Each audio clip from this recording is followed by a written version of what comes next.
स्वागत है आपका आपके अपने YouTube चैनल मैथ पाठशाला पर। मैं अमन शर्मा। आज आपका ये रेलवे ग्रुप डी का सेट नंबर 5 है। इससे पीछे मैं आपको 4 सेट कवर करा चुका हूँ।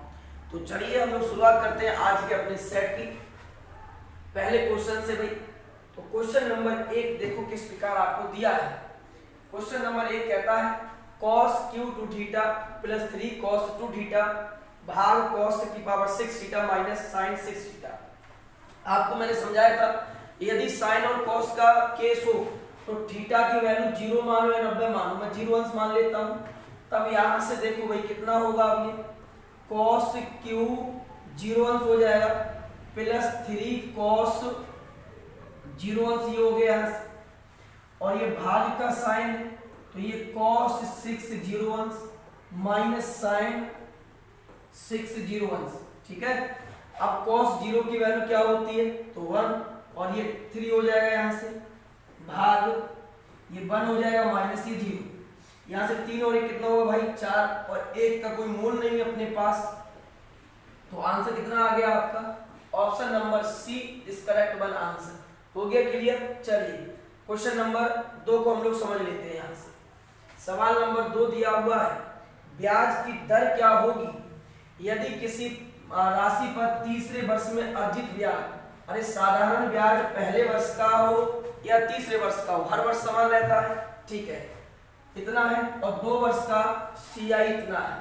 ठीक है भाई, अब देखो यदि मैं 2 वर्ष का यहाँ से ऐसा ही निकालता तो कितना होता है 6300 रुपया होता कि नहीं होता भाई। ठीक है, अरे पहले वर्ष का CI और SI क्या होता है बराबर। अब यहाँ गौर से देखो आपको कितने रुपए का ब्याज मिल गया, तो यहाँ एक्स्ट्रा मिला आपको 283.5 रुपया, और ये कितने पे मिला होगा 3150 रुपए पे मिला होगा। 100 पे पूछा है, दशमलव हटाओगे 1 जीरो बढ़ाओगे 2 जीरो से 2 जीरो कैंसिल, 5 से इसको डिवाइड करो, 5 25 3 5 30 5 7 35, और 5 30 5 3 15, और 63 से 3 27 9 बार में चला जाएगा लगभग, तो आपका आंसर आ जाएगा option number B is correct one answer. हो गया क्लियर। ठीक है, अब देखते हैं क्वेश्चन नंबर अगला 3। कहता है m 4 अंकों की वह सबसे बड़ी संख्या है जिसे हम 4 5 6 7 से विभाजित करें तो शेष इतना आएगा, और यदि उसी संख्या को 9 से विभाजित करें तो शेष कितना आएगा। तो बड़े आराम से और प्यार से क्वेश्चन समझना है। 4 5 6 7 से विभाजित करने पर 2 3 4 और 5 मिलता है भाई, तो यहां से देखो कितने का डिफरेंस है 2 2 और 2।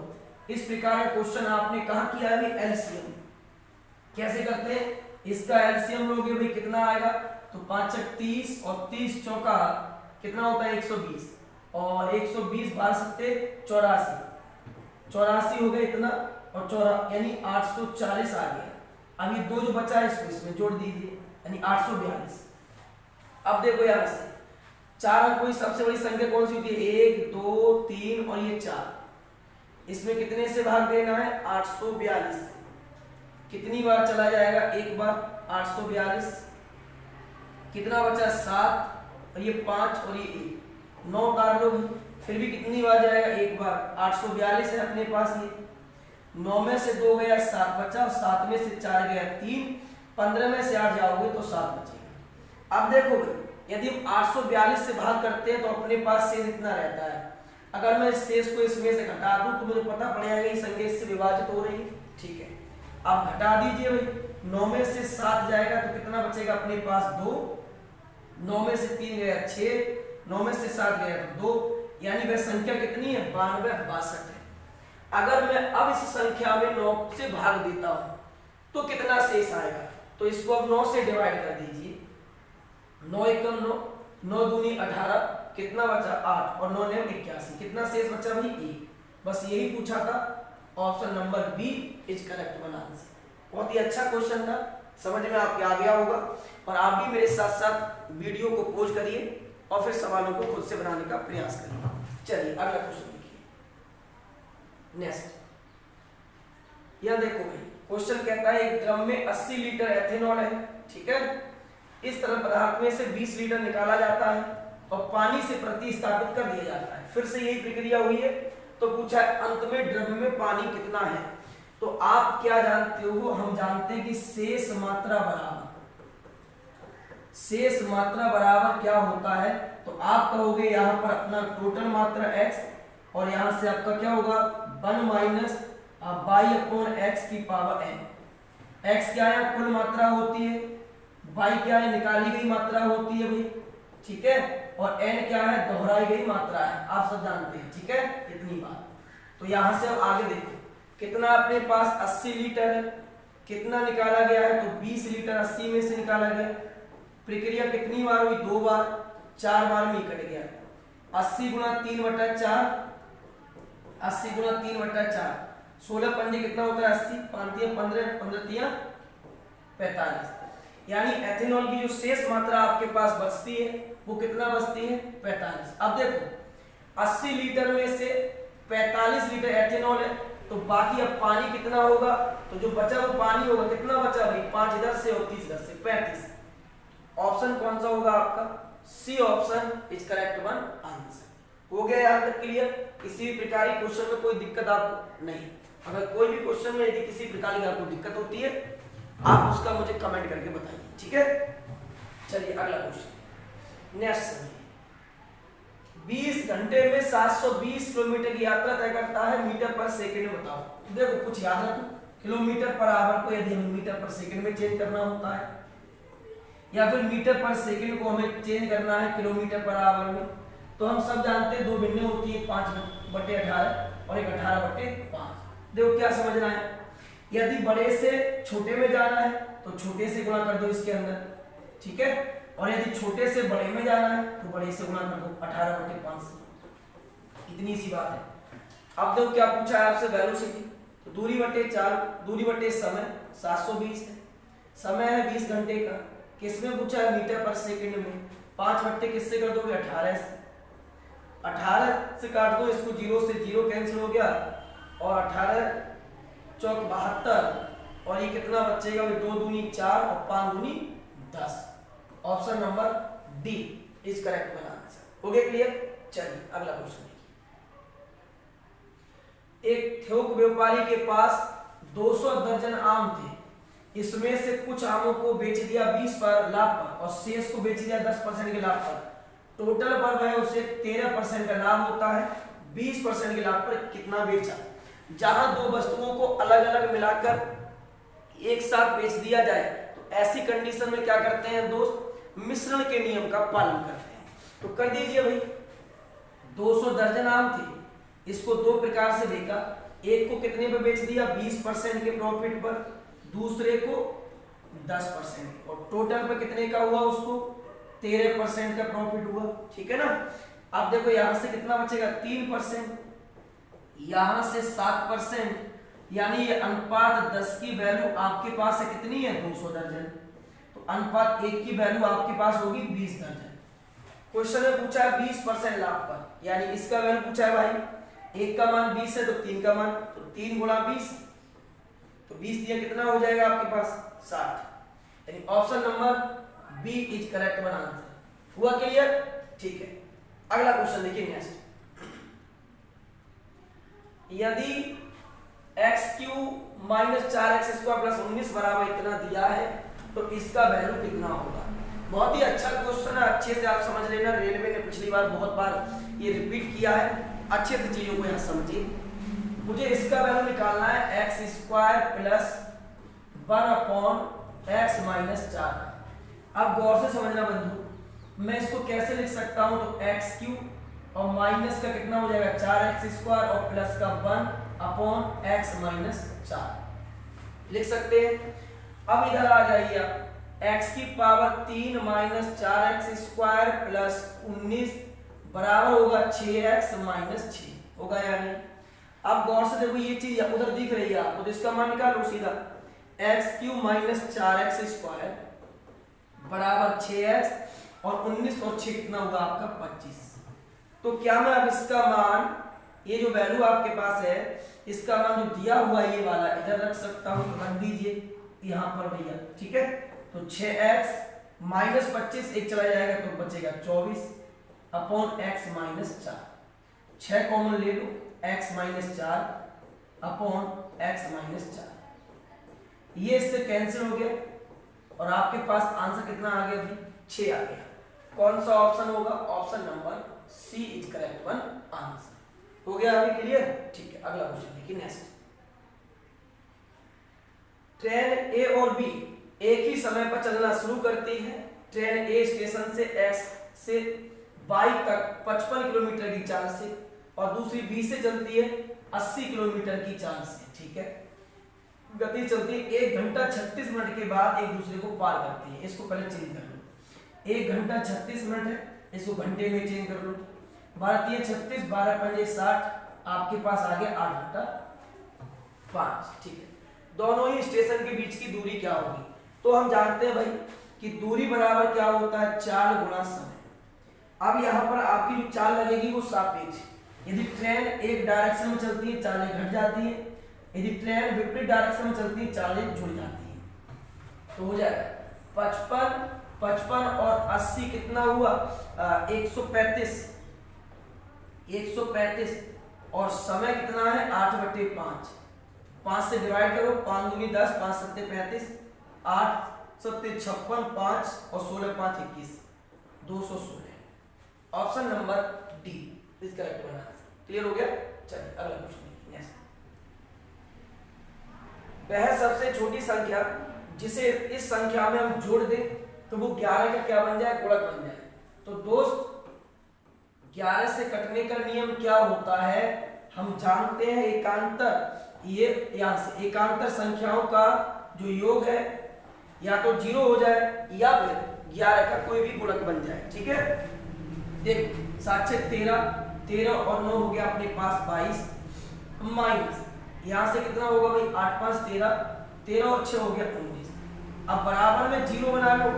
इसके लिए आपको क्या जोड़ना पड़ेगा इसके अंदर? तो आपको इस सर इसमें यहाँ 3 जोड़ दीजिए, तो 22 माइनस 22 बराबर 0 हो जाएगा। इसका मतलब इस संख्या में कितना जोड़ दें हम लोग? 3 जोड़ दें। हो गया क्लियर यहाँ तक? चलिए अगला क्वेश्चन देखिए नेक्स्ट। बहुत ही बेहतरीन क्वेश्चन मैं आपको लेकर आया हूँ। आप अच्छे से अगर क्वेश्चन सॉल्व करते हैं तो मेरे हिसाब से आपको ग्रुप डी के पेपर में कोई भी प्रॉब्लम नहीं होने वाला है। इस क्वेश्चन को आप बनाइए अच्छे से।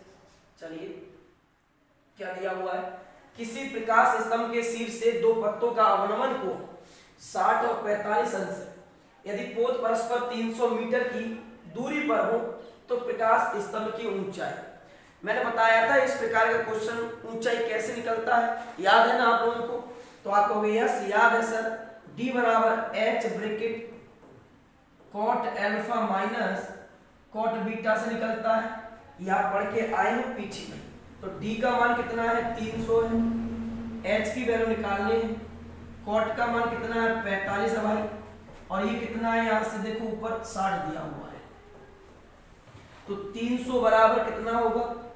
कॉट 45 का मान होता है भाई अपने पास 1, ठीक है, 1, और 60 का मान होता है 1/√3। अब इसको हम लिख सकते हैं 300 बराबर H ब्रैकेट √3 माइनस 1 अपॉन √3। इधर हल कर दूं, यहाँ पर इसकी गुणा इधर हो जाएगी तो ये हो जाएगा आपका H बराबर 300 √3 अपॉन कितना है? √3 माइनस 1। अब मैं इसको पक्षांतर करके लिख सकता हूं ऊपर नीचे, तो 1 प्लस √3 प्लस 1। अब गौर से देखो H का मान निकालना है। इसकी गुणा जब आप इसमें करने वाले हो √3 की 3 होगा, ये प्लस √3 होगा और नीचे a² माइनस b² √3 का स्क्वायर 3 और 1 का स्क्वायर 1, कितना बचा? 2 से काटिए 150। आंसर होगा 150 ब्रैकेट 3 प्लस √3, यानी option number C is correct one answer. समझ में आ गया? ठीक है, अगला क्वेश्चन देखिए नेक्स्ट। बनाइए, बहुत ही बेहतरीन क्वेश्चन है दोस्त, बनाओ।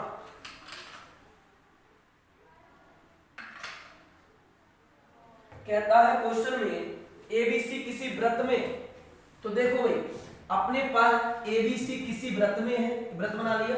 इसमें एक त्रिभुज है एबीसी इस प्रकार से, ठीक है। यदि ये समद्विबाहु त्रिभुज है, 2 भुजाएं इसकी क्या है? समद्विबाहु है, जिसमें कहा गया AB बराबर है ए सी, तो यहां से बनाइए ए बी और सी। ये भुजा दे रखी है 12√5 और ये दे रखी है 12√5। तो क्वेश्चन में कहा गया है बी सी अपने पास 24 है, वृत्त की त्रिज्या बताओ क्या होगी। बहुत ही अच्छा क्वेश्चन है। हम जानते हैं क्वेश्चन के अंदर यदि परिवृत्त की त्रिज्या निकालने हो तो R बराबर होता है ABC अपॉन 4 डेल्टा। डेल्टा क्या है? त्रिभुज का एरिया। डेल्टा क्या है? त्रिभुज का एरिया है, त्रिभुज का क्षेत्रफल है। आप अच्छे से याद रखना। अब त्रिभुज का एरिया आप निकालोगे तो हीरोज फॉर्मूला भी अपने पास होगा, उससे भी निकाल सकते हो, लेकिन दिक्कत का सामना करना पड़ेगा। आप एक काम करिए, सीधा सीधा आप यहां से एक लंब लगाइए, लंब डालिए, 24 दो भागों में बढ़ जाएगा, ये 12 और ये 12, ये अपने पास 90 बन गया। अब मैं इसको आसानी से निकाल सकता हूँ ना भाई, कितना होगा देखो। अगर मुझे ये निकालना हो, ये मान लेते हैं हाँ डी मान लो, ठीक है। अब इसमें ये क्या कण है, ये आधार निकाल दीजिए। रूट में कितना होगा 144 गुणा 5 और माइनस 144। 144 को मैं इधर से कॉमन ले लेता हूं, आपका कितना बनेगा, आपका ये 112√5 तो है ये अपने पास, तो 4 बचेगा। रूट में 144 कॉमन ले लिया और यहां से 5 माइनस 1 4, यानी बनेगा 4 चौक 16, 400 576। और 576 कितने का होता है, तो आप कहोगे सर ये 24 का होता है। तो अपने पास ये कितना बन गया, 24 बन गया। ठीक है, यहां तक बात क्लियर है।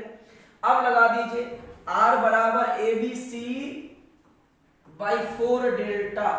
अब ABC देखो कितना कितना है, 12√5 है, फिर दूसरा भी 12√5 है, फिर ये अपने पास है आधार कितना पूरा ABC 24 है, बटे 4 गुणा त्रिभुज का क्षेत्रफल 1/2 आधार गुणा ऊंचाई।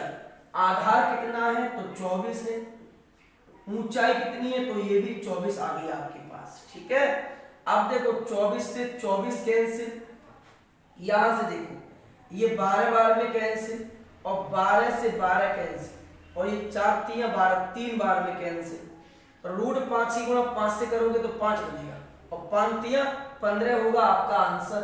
Option number B is correct one answer. समझ गए भाई, समझ में आ गया? ठीक है, नेक्स्ट क्वेश्चन की तरफ चलते हैं। आगे देखो, किसी वृत्त की जीवा उसकी त्रिज्या के बराबर है। ठीक है, वृत्त बना लो फटाफट से।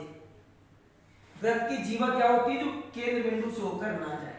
ठीक है, ये जीवा है ए और बी। परिधि पर किसी बिंदु पर इस जीवा द्वारा कक्षांतित कोण कितना होगा। यानी इस जीवा के द्वारा कोई एक कोण बनता है परिधि पर, मान लो ए बी ए सी है, इस कोण की वैल्यू आपसे पूछिए कितनी होगी। ठीक है, लेकिन किसी वृत्त की जीवा उसकी त्रिज्या के बराबर है, यानी ये पूरी आर है। अब देखो ये केंद्र बिंदु है, केंद्र से यहां आओगे तो ये भी आर होगी और यहां आओगे तो ये भी आर होगी। ये सभी आर आ रहा है, कैसा बन गया समबाहु त्रिभुज। तो ये कितना होगा 60 और ये कितना होगा 60 और ये भी कितना होगा 60। यहां से एक बात दोस्त याद रखोगे आप कि एक ही जीवा रेखा के द्वारा, ध्यान सुनना, एक ही जीवा रेखा द्वारा वृत्त के केंद्र पर बना कोण उसकी परिधि पर बने कोण का दुगना होता है। एक ही जीवा रेखा द्वारा वृत्त के केंद्र पर बना कोण उसकी परिधि पर बने कोण का दुगना होता है। अगर ये 60 है तो ये कितना होगा 30 होगा। Option number C is correct one answer. हो गया क्लियर? चलिए अगला क्वेश्चन देखिए। नेक्स्ट, किसी 3 धन पूर्णांकों के वर्गों का जोड़ यानी a² b² प्लस c² बराबर 323। पहले खुद से क्वेश्चन बनाइए, वीडियो को पॉज कर लीजिए। ठीक है ना। यदि दो संख्याओं के वर्गों का जोड़ यानी a² प्लस b² बराबर है तीसरी संख्या के दुगने के 2c के। ठीक है, यहां तक आगे देखो तो उनका गुणनफल कितना होगा, यहां से गुणनफल आपको निकालना है। देखो मैं इसकी वैल्यू यहां लगा सकता हूं क्या, तो आप कहोगे यस सर। तो ये होगा 2c प्लस c² बराबर 323। यहां से एक सी कॉमन ले लो तो 2 प्लस सी बराबर 323। अब सी का मान मैं कैसे निकालूंगी, अब देखो समीकरण बन जाएगी अन्यथा। तो मैं अगर सी का मान 17 मान लूं तो 17 और 2 19, 19 की गुणा 17 से करोगे तो 323 मिलेगा आपको। ऐसे करने से आप द्विघात समीकरण से यार बच जाओगे। यानी सी का मान यदि 17 है प्रिय, यहां सुनना है, तो यहां आ जाओ ए स्क्वायर प्लस बी स्क्वायर, तो यहां कितना होगा 17 दूना 34 होगा। अब ए बी का भी मान निकाल सकते हो, कैसे निकालोगे, ए का मान 5 मान लो 25 हो गया, और बी का मान कितना मान लो 3 मान लो, 25 और 9 34 हो गया। तो अपने पास ए का मान 5, बी का मान 3 और सी का मान 17।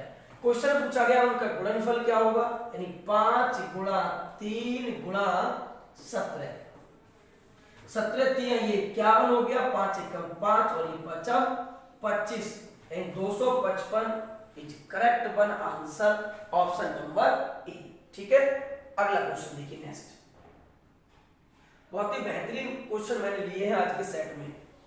यदि x माइनस 4y बराबर है अपने पास 0 और x प्लस 2y बराबर है अपने पास 24, तो क्वेश्चन ये कहता है 2x plus 3y upon 2x minus 3y का वैल्यू बताओ कितना होगा।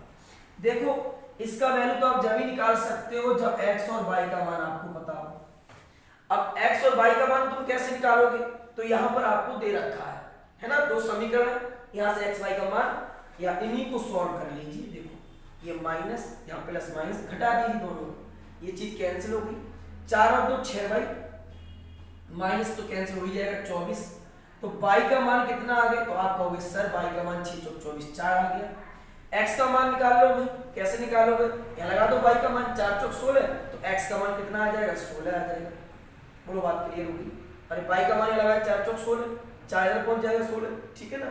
यहाँ देखो यहाँ लगा दीजिए, x की वैल्यू कितनी आई है 16, तो 16 दूनी कितना होगा 32, y की वैल्यू कितनी है 4, तो 4 3 12, ये 32 माइनस 12, इनको ऐड करोगे तो कितना होगा, ये 3 और 1 4 44, 44, तो ये बचा 0 और 3 में से गया तो 0, तो ये आपका आंसर आएगा 4 एकम 4 एकम 4 और 4 पंजे 20, 11/5 है कोई ऑप्शन भाई, है option number B is correct one answer.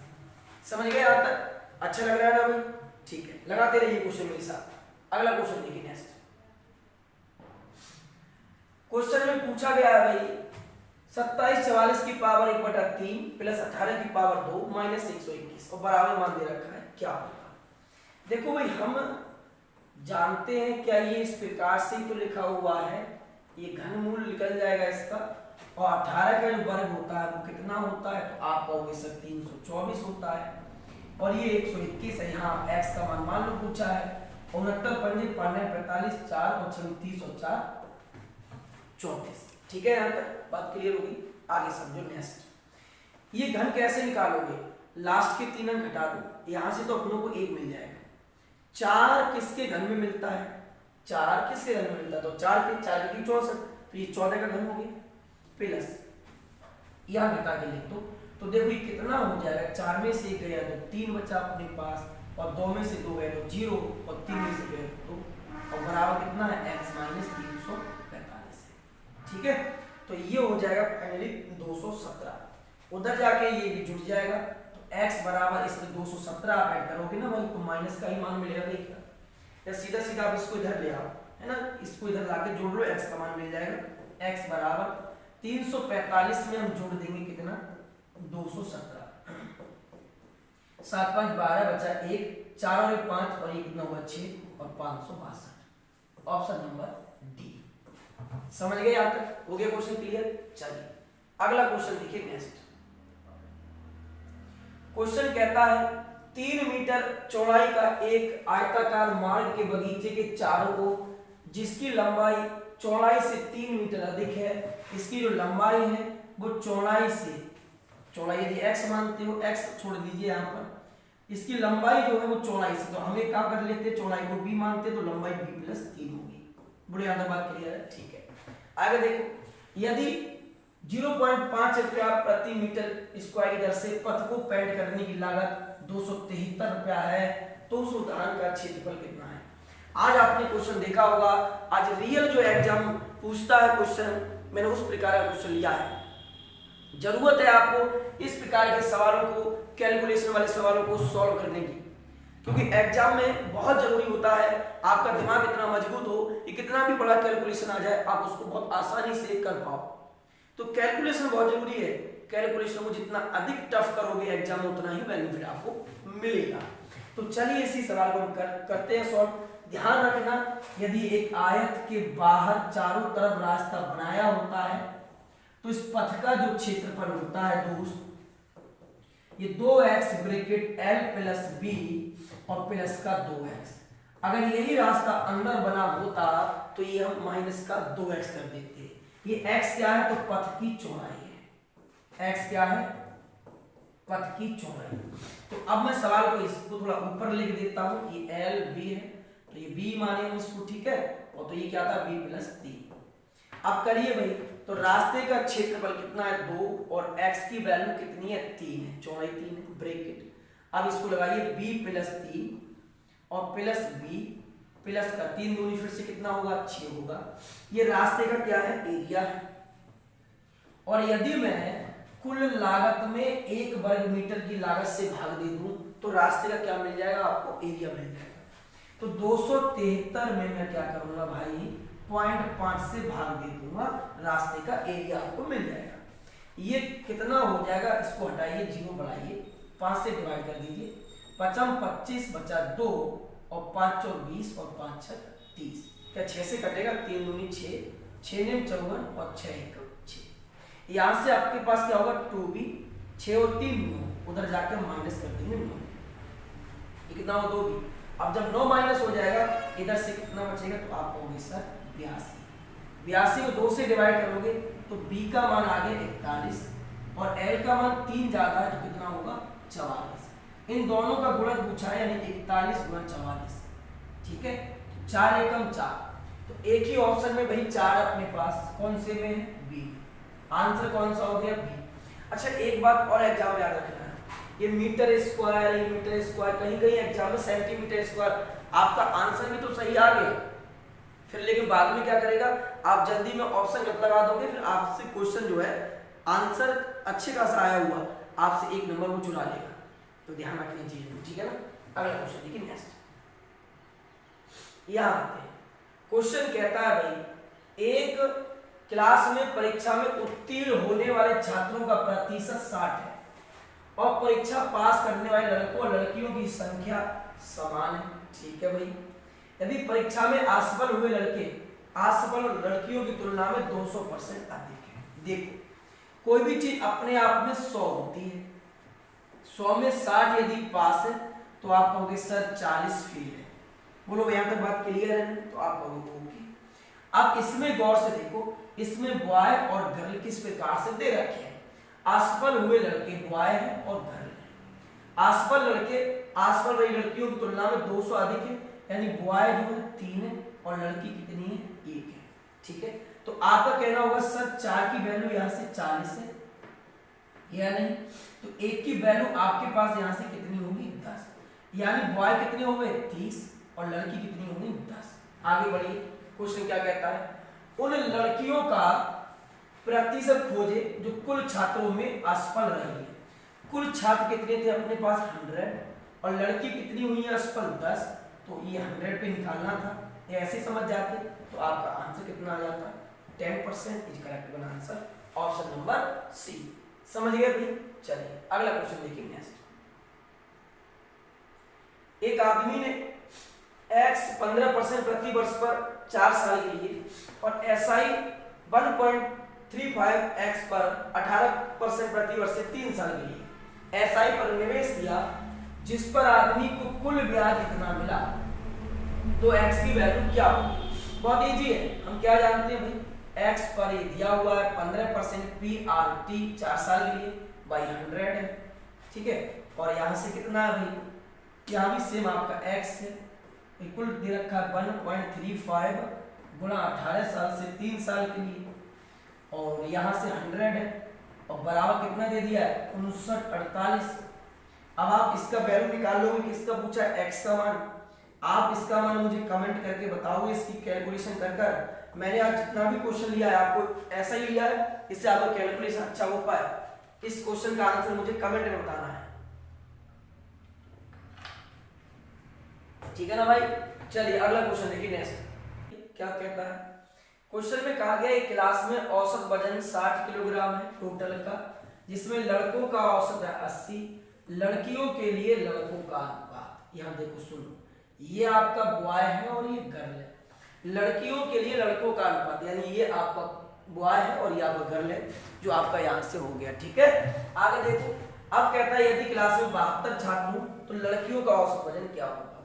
कितने छात्र थे अपने पास 72, ये दो भागों में बटे हुए हैं, बॉय में और गर्ल में। बॉय का कितना दिया हुआ भाई, आपको दे रखा है 80, गर्ल का पता नहीं कितना मानोगे x। टोटल का कितना दे रखा है, टोटल का 60। अब इसको किस प्रकार से लिखोगे, अब देखो ध्यान से बात सुनना है मेरी, ये 60 माइनस x हो गया, यहां से कितना हो गया 20 हो गया। अब ये देखो ये रेशियो किसका आएगा, 60 माइनस x अपॉन 20। ये जो रेशियो आया वो ये वाला आया 5/4 का। तो 4 पंजे 20, 5 25। अब देखो ये x में से 25 घटा दोगे, कितना बचेगा अपने पास 35, ठीक है। तो आपसे यही पूछा गया था औसत वाला लड़कियों कितना होगा 35 होगा। x की वैल्यू पूछी गई थी तो कितनी आ गई अपने पास 35 आ गई।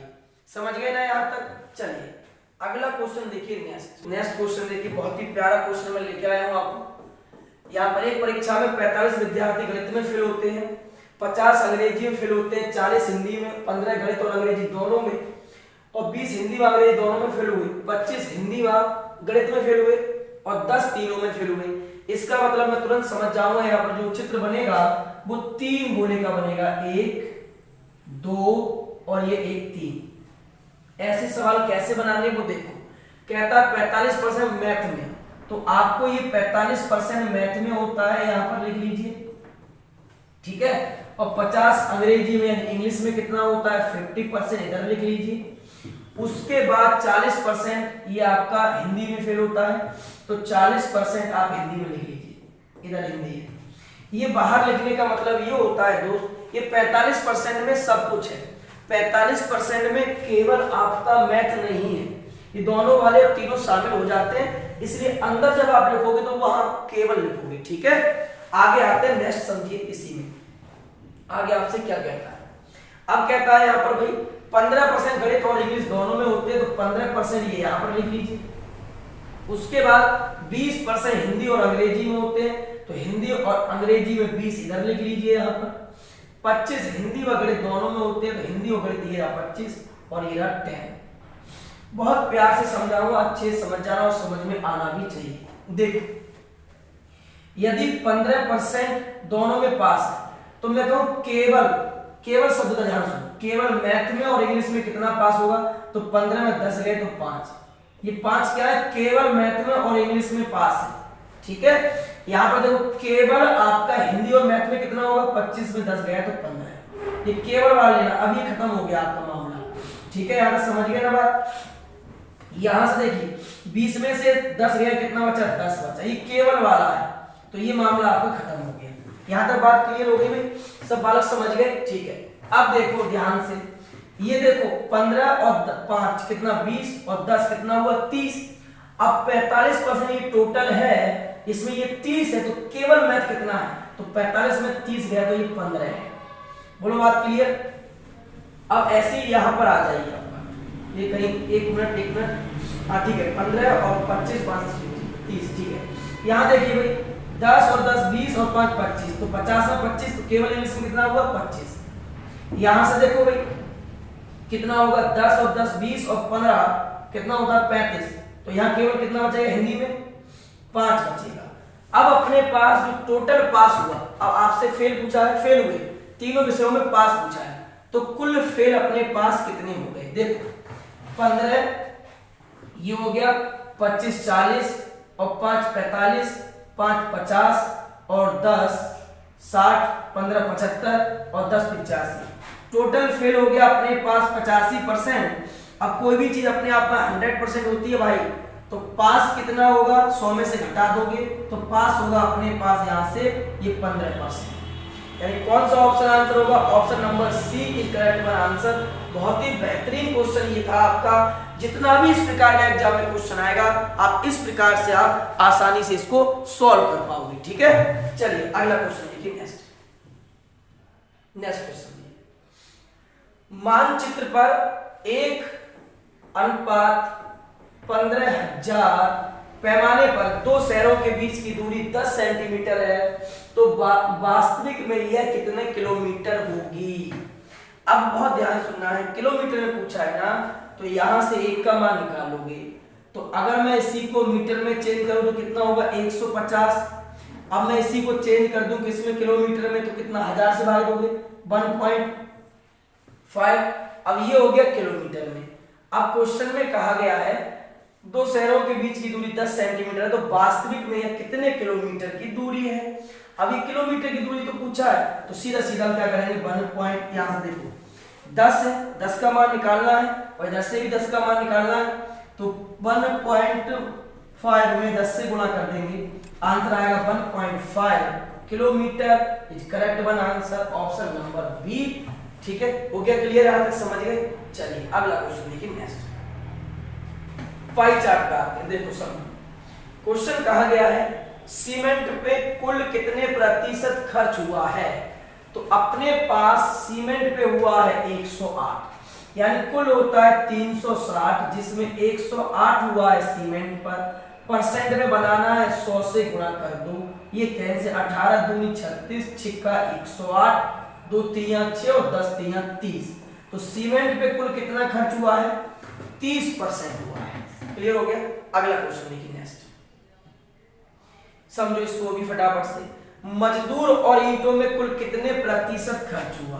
अब देखो मजदूर लेबर ये 90 है और ईंट अपने पास कहां पर ये 30 है, 90 और 30 कितना हो गया 120 कितने का 360 पूरा गोला होता है। परसेंट में चेंज करने 12 3 36 और 3 से इसको डिवाइड करोगे तो 3 3 33 सही 1/3 आएगा, यानी option number C is correct one answer. ठीक है, अगला क्वेश्चन समझते हैं। नेक्स्ट, लकड़ी और स्टील पर कुल कितने प्रतिशत खर्च हुआ है, तो लकड़ी 60 ये रहा, स्टील 50 ये रहा, 110 अंश खर्च हुआ है कितने पर 360 पर। 100 पर पूछा है तो 100 पे आप निकाल दोगे भाई, 0 से 0 कैंसिल हो गया और कट जाएगा 4 ने 36 और 4 से 100 होगा कितनी बार में 25 बार में, ऊपर बन जाएगा 11 पंजे 55, 5 11 दूनी 22 और 5 27 और बटे में 9 है, 9 से डिवाइड करिए 9 3 27 0, अब 9 पंजे 45, 3.30.55, ऑप्शन नंबर डी हो गया। ठीक है, हो गया क्लियर। अगला, अब आपका ये सेट हो गया समाप्त। 25 क्वेश्चन बहुत ही बेहतरीन तरीके से मैंने आपको कराए हैं। यदि आपको अच्छा लगा है आज का सेट तो अच्छे से वीडियो को शेयर करो, चैनल को आप सब्सक्राइब करिए, आगे भी मैं इसी प्रकार से आपको सेट लाते रहूंगा। तब तक के लिए थैंक यू, धन्यवाद, ख्याल रखिए।